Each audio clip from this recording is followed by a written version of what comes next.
This car, where'd you get it? Afternoon, officer. It's mine. Just filling up. Yours, huh? Don't see too many guys like you in a $500,000 rolls.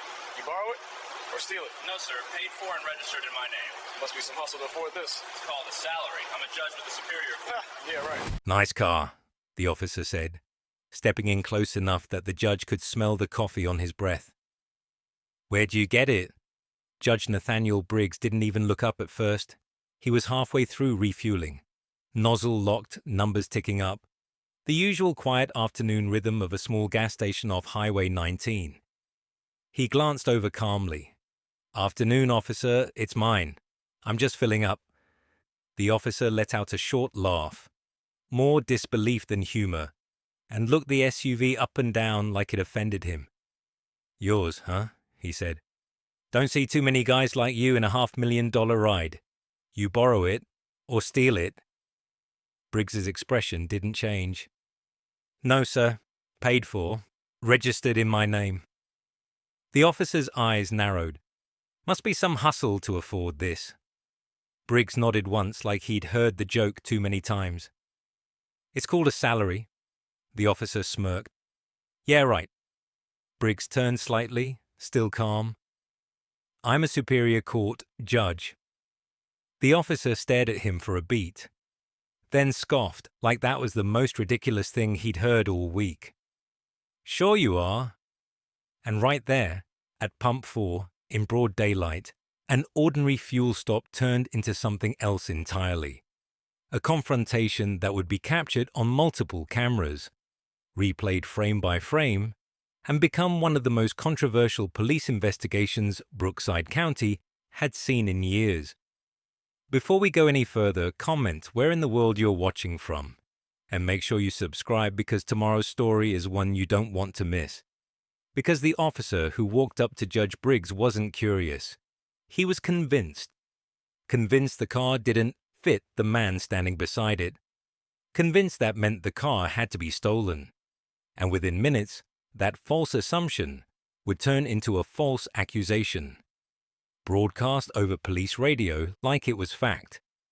The body cam footage that recorded the encounter belonged to Officer Mark Reich, a patrol cop known in Brookside County for what his supervisors politely called proactive policing. Reich used that phrase the way some people use an umbrella, to shield themselves from what they're really doing. Because around town, people knew what proactive meant when Reich said it. It meant he pulled over drivers who looked out of place. It meant he approached luxury vehicles like they were rolling evidence. It meant he treated ownership like something people had to prove, especially when the owner didn't match the picture in his head. That afternoon, Reich was cruising Highway 19 with his windows cracked, scanning traffic with the intensity of someone hoping the next car would justify his mood. Then he saw it. A dark luxury SUV parked at Pump 4. Clean lines, deep paint, expensive stance, and beside it, a man in a suit, calm and composed, refueling like he'd done it 1,000 times. Judge Nathaniel Briggs, 53 years, old, well-respected, steady temperament, known in the courthouse for being firm but fair. He wasn't on duty. No robe, no courtroom. Just a long day and a quick stop to fill his tank. He didn't even notice the cruiser at first. Not until Reich made a sudden turn into the station and parked diagonally across two spots, blocking the SUV's front bumper like a barricade. The move was so unnecessary, it made the gas station attendant peek up from inside, sensing the shift before a word was spoken. Briggs looked up, eyebrows lifting. Not in fear, but in quiet confusion. Reich stepped out with the kind of confidence that comes from assuming you're already right. He didn't introduce himself. He didn't say, "How are you?" He didn't ask a normal question. He stared at the SUV like it was contraband and shook his head slowly, like the scene itself didn't make sense to him. "Sir," Reich called out, voice firm, "step away from the vehicle." Briggs blinked once. "Is there a problem, officer?" Reich didn't answer. He circled the SUV like he'd just found stolen property, dumped in the open. He ran his palm across the hood, leaned down toward the plate, scanned the interior through the glass, searching for a story that matched his suspicion. Then he raised his voice. "I'm going to need you to keep your hands where I can see them." Briggs's posture stayed steady. His hands were already visible, relaxed at his sides. Reich continued anyway. "We've had reports of a vehicle matching this description involved in multiple thefts." Briggs's expression tightened slightly. "This vehicle?" he asked, controlled. "Here." Reich cut him off with the question that gave everything away. "Where'd you get this car?" It wasn't curiosity. It was accusation. Briggs recognized the tone immediately. He'd heard it in his own courtroom, usually from officers who weren't used to being questioned. Still, he chose calm. "I purchased it 3 years ago," Briggs said evenly. "It's registered in my name. Insurance and registration are in the glove box." Reich tilted his head, unconvinced. "Mind if I check?" Briggs frowned, just enough to signal he wasn't playing along. "Do you have probable cause to search my vehicle?" Reich smirked. "Yeah," he said. "You're standing next to a car that doesn't belong to you." And there it was. Not a misunderstanding, not a routine check. A conclusion, made first, justified later. Profiling, dressed up as procedure. Reich stepped closer. The judge noticed something important. The more calmly Briggs spoke, the more irritated Reich became. Because Reich wasn't looking for clarity. He was looking for compliance. And Briggs wasn't giving him the kind of nervous energy Reich could twist into suspicion. So Reich escalated. "I'm going to need your identification. Now." Briggs nodded once and reached slowly for his wallet. Deliberate movements. The kind people use when they know officers can misinterpret anything. "I'm cooperating," Briggs said, "but I'd appreciate knowing why this stop is happening." Reich snapped back without hesitation. "Because this vehicle was reported stolen 15 minutes ago." Briggs's eyes narrowed. He knew that was impossible. He'd been downtown, in chambers, working through paperwork. He hadn't just stolen his own car and driven it to a gas station. "Who filed that report?" Briggs asked. Reich didn't answer. Instead, he reached for the SUV's door handle, like he expected it to unlock beneath his authority. It didn't. The vehicle was locked out of habit. Reich tugged again, harder. "Unlock it." "No," Briggs said, firm now. "You don't have the right to search it." The overhead lights buzzed. The air thickened. A customer across the lot slowed down, watching. Reich lowered his voice, trying to keep control without drawing attention, while keeping the aggression intact. "We can do this the easy way or the hard way." Briggs held his ground. "You're making a mistake," he said quietly. Reich's hand hovered near his holster, not touching but close enough to send a message. And that was the moment the stop crossed from uncomfortable to dangerous. Because when an officer has no facts, the next tool is fear. Reich thumbed his shoulder mic. "Dispatch, this is Unit 12, confirming suspected stolen vehicle at Highway 19 gas stop. Request backup." He spoke like he was reporting something verified, not something invented. On the footage, Judge Briggs's reaction wasn't panic. It was disbelief. Because Briggs understood how serious a false report was, especially one that triggered a response. The gas station got quiet, in that subtle way people go quiet when they sense trouble. A woman at another pump slid back into her car and watched through the windshield. A man near the convenience store paused, phone already in his hand. Even the attendant leaned closer to the glass. Briggs kept his hands visible. "Officer Reich," he said, "what makes you think this vehicle is stolen?" Reich walked around the SUV again and tapped the roof like he owned it.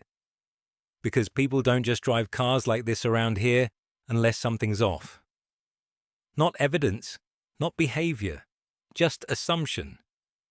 Briggs said it plainly. That's not probable cause. That's profiling. Reich ignored him. He finally took Briggs's ID, snatching it, flipping it open. For a split second, his eyebrows twitched when he saw the title, Honorable Nathaniel Briggs. But he shoved the moment down. Still doesn't mean the car is yours.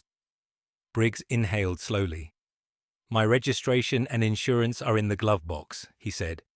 You can view them only if you acknowledge you're searching with my consent, not by force. Reich scoffed. Don't try to lecture me on procedure. The mocking tone wasn't accidental. It was aimed. Then the siren grew louder. A second cruiser rolled in.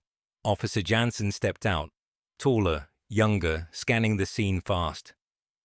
What's the situation? Jansen asked. Reich didn't hesitate. Possibly stolen vehicle, drivers being uncooperative. Briggs turned to the second officer. I provided ID, I offered paperwork. I refused an unlawful search. Jansen's eyes flicked between Reich and Briggs. He didn't look entirely convinced, but he drifted toward Reich's side anyway. Two officers now, two sets of assumptions. Jansen raised his voice. Sir, step away from the car. I'm already away, Briggs replied. What more do you need? Reich answered for him. We need you detained until we verify ownership. Detained. That word landed heavy. Briggs's jaw tightened. You have no grounds to detain me. Reich reached toward his cuffs. We'll see about that.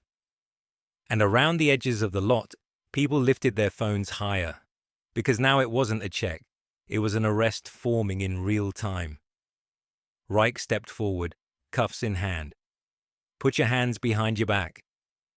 Judge Briggs didn't move. He didn't swing. He didn't shout. He spoke like a judge. Controlled. Exact. This has gone too far, he said. Before you continue, you should know who you are detaining. Reich narrowed his eyes. I don't care who you say you are. Briggs reached into his inner coat pocket, slow, deliberate, and pulled out a leather credential case. He opened it and held it out. The gold emblem caught the overhead light. Officer Jansen saw it first. His expression changed immediately, eyes widening, posture straightening like his body recognized authority before his brain finished processing it. Reich glanced down, and his confidence finally cracked. Honorable Nathaniel Briggs, State Superior Court Judge. Reich froze mid-step. The cuffs lowered slightly, almost by accident. You're a judge, Reich muttered. Briggs didn't gloat. He didn't smile. Yes, he said. And you are violating rights on camera. Jansen swallowed hard. Sir, we didn't know. Briggs cut him off clean. You didn't need to know my title to treat me lawfully. That line hit harder than the credential, because it exposed the truth. They weren't behaving this way because they had cause. They were behaving this way because they felt safe doing it to the man they thought he was. Briggs closed the credential case. Now I expect to leave without further harassment. Reich cleared his throat, trying to rebuild authority out of thin air. We were just doing our job. Briggs's voice sharpened, just slightly. No, you created a crime where none existed. A murmur moved through the crowd. One witness stepped forward a fraction. I got everything recorded, he said. If you need a copy. Briggs nodded once. Thank you. Reich tried to stop the bleeding. This is an active investigation. Stop recording. The witness didn't move. This is a public place. And that was it. Reich couldn't control the narrative anymore. Briggs walked back to the driver's door, opened it, and retrieved the paperwork he'd offered at the beginning, before any of this needed to happen. He handed it to Jansen. Verify it now. Jansen scanned it. The details matched. Perfectly. Registered owner, Nathaniel Briggs. Insurance valid. No theft report in the system that held up. No reason for the stop. Jansen handed the papers back. Everything's valid. Briggs didn't celebrate. He simply said, "I know." Reich avoided eye contact. "You're free to go," he muttered. Briggs paused before getting in. Then, in the tone of someone who spends his life under oath, he delivered one final sentence. "Officer Reich, document your actions tonight carefully," he said. "You'll be asked to repeat them under oath." Reich's shoulders dropped. Briggs got into the SUV, started the engine, and drove away smoothly. Calm departure, chaos left behind. But the story didn't end at Pump 4, because footage doesn't stay local anymore. By the next morning, witness footage was circulating online, first in neighborhood groups, then county pages, then statewide accounts. Then a major outlet picked it up. And once it hit mainstream attention, people started watching it the way they always do now, frame by frame. They listened to Reich claim a theft report that didn't exist. They watched him tug the door handle. They heard him say, "People don't drive cars like this around here unless something's off." They saw the cuffs come out. They watched the moment everything changed when the word judge appeared. Civil rights attorneys reached out before noon. Community leaders demanded accountability. The State Judicial Board issued a statement supporting Judge Briggs and condemning the encounter. Within 48 hours, Brookside County opened an official investigation into Officer Mark Reich. And once they started digging, they didn't just find one bad stop. They found patterns. Prior complaints that went nowhere, multiple stops involving expensive vehicles, repeated allegations of profiling drivers who didn't look like they belonged, escalations built on attitude instead of cause. 5 days after the incident, Judge Briggs filed a lawsuit, $13.8 million for unlawful detention, racial profiling, emotional distress, and violations of constitutional rights. It wasn't loud, it wasn't dramatic. It was what judges do best, measured, precise, supported by evidence. And when the county attorneys reviewed the footage, body cam, station cameras, witness phones, the truth became unavoidable. This wasn't a case they could spin. It was a case they could only lose. Months later, the county settled. Officer Mark Reich was terminated. Policy changes followed. More oversight, mandatory documentation for vehicle theft suspicions, and stricter review of stops initiated without a plate check. Even the gas station changed, upgrading cameras, posting a sign that the lot records audio and video in high definition, 24/7. Because accountability shouldn't depend on luck. As for Judge Briggs, he went back to work quietly. No victory tour. No interviews. No grandstanding. He returned to his courtroom with the same calm authority he had at Pump 4. But now he carried something stronger than anger. Proof. Proof that bias can turn an ordinary moment, filling up a tank in daylight, into a dangerous escalation. Proof that cameras protect people when systems fail. And proof that sometimes the most powerful courtroom in the world isn't a courthouse. Sometimes it's a gas station parking lot, lit by one overhead bulb and a camera that refuses to blink. If you believe every person deserves equal treatment, no matter who they are, hit that subscribe button, because stories like this need to be heard.